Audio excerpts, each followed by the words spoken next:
What's going on, y'all? It's Tyler. Hope you're doing well. Thanks for checking out this video of mine. If you're wondering what's going on here, this is part 2. If you see the title, there's a part 2 up there. And what this is a conversation that I'm having with Michael Drowley. And if you haven't done so, go ahead and check out the first part where he kind of more so interviews me, and I kind of give my perspective on leaving the corporate world, my corporate cushy job, to jump into the full-time filmmaking world. And the cool thing about it is Michael is kind of done that. He's like 3 or 4 years ahead of me in this journey, and has created a successful videography business from doing the same thing that I'm doing, is starting small, and he's continued to grow. And but before we kind of get into this part, is kind of really the journey from after quitting and growing your business. But before we get into that, I kind of want to get kind of your perspective on, when you decided to quit. You touched on it just a little bit, but for viewers out there that are, in the mindset of, or thinking of, leaving their current job to go full-time filmmaking, what was your kind of perspective, and kind of what advice or thoughts would you give to someone that is thinking about doing the same thing? Yeah, thanks, Tyler. It's so good to be with you, man. And I just want to say, Tyler, thanks for all the time we've spent Skyping and chatting, and the friendship. Really appreciate it, man. For me, on the question of like what it was like for me to move on from my corporate job, I guess what I did is I was in that frame of mind of being wise about, having a job and having income, and I was doing well in it. And I think on the video, that where I interview you, link in the description below, basically that video you talked about, really wanting to quit from day one. Whereas for me, it wasn't like that. I was kind of happy of sorts in my role, but I actually looked down the barrel of my boss, and I saw his life, and he was probably 10 years older than me, and he had a lot more responsibility, and his world and his life was sort of full of stress, and he wasn't that healthy, and he wasn't that happy. And I looked down the barrel of that, and I thought, that's not what I want for my life. And there was certainly creativity that was going to waste because I was doing so much in my corporate job that it was taking away, energy and effort that I could put into creativity. So what I did is I started what I call a side hobby. We hear a lot about a side hustle, but I think the beginning stage for anyone out there who's thinking about moving into creative work is a side hobby. So I just spend a night or two a week researching video production and looking at YouTube videos, watching a lot of YouTube, and I had a 7D camera, so I started to shoot video content on the camera. For me, it was about doing that for a certain period of time to kind of get a gauge on where I was at creatively. Was I any good at this? Could I create a niche for myself in this? And I did that for a while, probably a year or two, maybe even 3 years, until people started to say to me, hey, you know what, you're actually really good at this. We want to pay you for doing a shoot for us, or we want to pay you for doing some photography. And so it wasn't until that point that I sort of realized, actually, I have got skills in this. And if you're watching, I would say that that's a big part of you figuring out what's next in the journey. If you've got no sort of skill set, ability to build a story, ability to shoot something and edit it and have something, and people go, oh, that's really good, that's actually great, then I would question and consider if that's the right thing for you. And that's a harsh thing to say, and it's certainly not what's popular on YouTube at the moment, but I think it is about a certain personality and creative person that can actually make it in the film industry and in video production. And then in Tyler's interview, we talked about having the ability to have that back end of it, and the business acumen, the business side of it, the entrepreneurialism, and the relation with the clients and things like that. That's also a part of it that I had to realize, and that's probably taken me the longest to realize. In my journey, is realizing how that comes about, how to get better clients, how to sell. And put the price in the right position that it's doing well for me and I'm making profit. That's probably been the hardest aspect for me. The creativity comes pretty easily, but the business side is, the difficult part. So I appreciate your perspective on and kind of what led you to leave. And I think that's really important to say is, you know, if you want to step out and do something, you know, you do need to have a certain level of acumen to go out and do the work, and I agree with that 100%. In the last video, I kind of talked about where I was kind of treading the waters right now of growing my business, and right now it's just kind of been word of mouth, and you know, hey, Tyler did this really good video, and we pass along this information, and this is kind of how I'm getting jobs right now. What kind of things have you done really to kind of take your business to the next step and kind of get yourself on the map on bigger projects, bigger budgets, and bigger clients?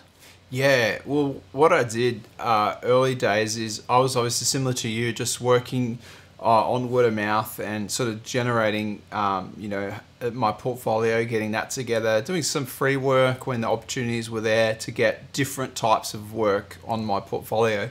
But I got to 1 month where I had like what I call a bumper month. So it was 3 weeks I was working 12-hour days around the clock. But in that 3 weeks, I think once all the payments and everything had kind of landed, I'd made about $12,000. So what I did from that point on is I started a marketing campaign, and I sort of researched marketing on social media, which is quite a big thing now. But I realized that the clients I was looking for were actually on Google AdWords. So they were doing keyword searches for video producers and things like that. So I've developed a really low spend keywords marketing campaign on Google AdWords, and from that really set me up to get a lot more inquiries. And then what I could do with those inquiries is I could be really choosy about which ones I sort of reached out to. And so it's essentially what happened is I narrowed down my portfolio to a certain type of look and feel to the work that I did. So it was all really high end. So at that point I'd done about 20 videos, but actually I'd only put like 5 or 6 on my portfolio on my website, so that when people land, it was just the top quality, the best videos that I'd produced up until that point. And so my click campaign, I think at the time, was generating about 15 leads every month, and I would only reach out to maybe 4 to 5 of those leads, and then I would sift through it, maybe land 1 or 2. But what happened is in the previous few months, I was doing 3 or 4 jobs a month. But as soon as I did that, I was only doing 1 or 2 jobs a month. So I halved the amount of jobs I was doing because I was finding those clients who I really wanted to work with. They had the budgets in play.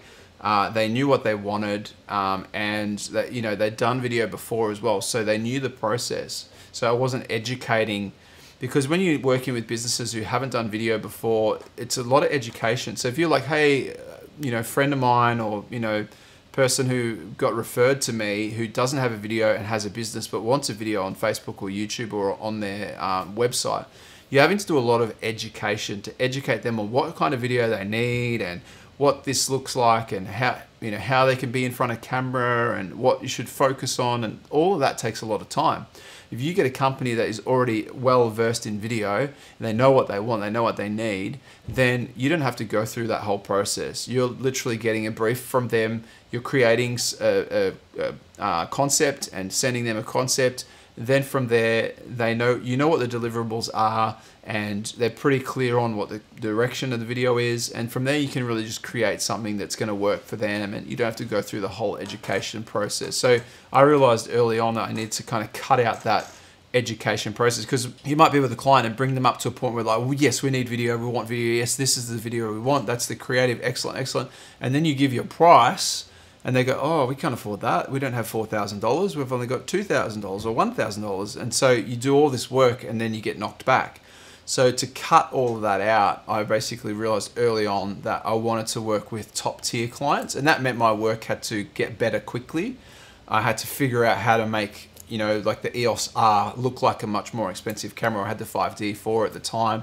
Or I had to price in hiring a red shooter, or price in hiring a C100 or C200. So I just changed my pricing model to make it available and make it happen. And that's what I would encourage everyone to do, is when the big chunk of money comes in, I would say think about marketing over that new piece of gear, because the marketing is always going to set up for you to get the next job.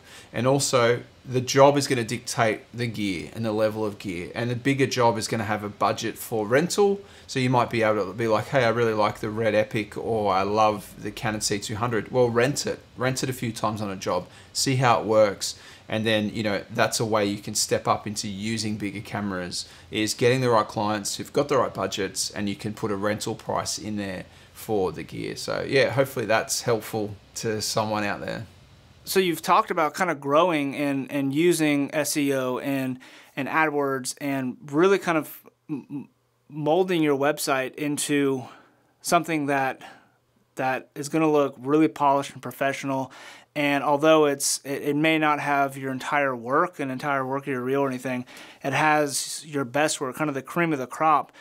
And all that is such valuable information, and I know you go into more detail about that in one of your videos. And going kind of compounding on that, and I think we'll kind of end the discussion here, is where do you kind of see, like, what's kind of your next step, how to grow your business, and kind of where do you want to start kind of seeing your business go into the future? Yeah, that's an awesome question. I think having like an idea of what you want to achieve in your business, you know, when you start out, is really important. And one of the things that we really wanted to do as a business, I started with a business partner, and he moved on from the business after about the first year and a half. And so I ended up sort of having it on my own. But when we started together, it was always we were wanting to expand the business and grow, to utilize more creative people, and, you know, give creative people a place so they could sort of call home, and they could be passionate about the business as well. So the next sort of season is going to be really interesting. Actually, I'm going to be doing some videos on that journey as well on my channel to see what the next stage of growth is. But yeah, just a little bit of a kind of teaser on that is I'll probably be expanding the business and doubling the business by having sort of bringing someone on board again. So yeah, after the first sort of business partnership, you know, after that finished, I thought, well, I'll handle things on my own, and I'll create sort of the foundation for things before I decide to bring someone into the business again. So my wife is a big part of the business. She does like accounts follow-up, and she does sort of some of the marketing and some of the client liaison and things like that. But this is a bigger step that I'm looking at taking in the next sort of two to 3 months. And I'm in talks with that right now. So it's amazing. It's going to be incredible if it happens. It's going to be amazing. So it'll literally take my business to like another level overnight, you know. And I think that's one thing that you know, you've got to sort of think about your business, not just serving you, but also what can it do for other people, and what can it do for if I'm doing more videos for more businesses, if I'm doing more videos for more people, or if I'm doing films for documentaries, if I'm doing, the more you can do, the more you can impact. And I think you have to think about, if you've got the creativity and you've got a good thing going, you got to think about expanding that and growing that. Not about money, it's about creating stories that impact and that drive people's, that kind of shape people's thinking around issues. And I think my whole thing is I want to create stories that demand a response. So I'm always thinking about, you know, having stories that go out and really create an emotional response to things that are important in our world right now.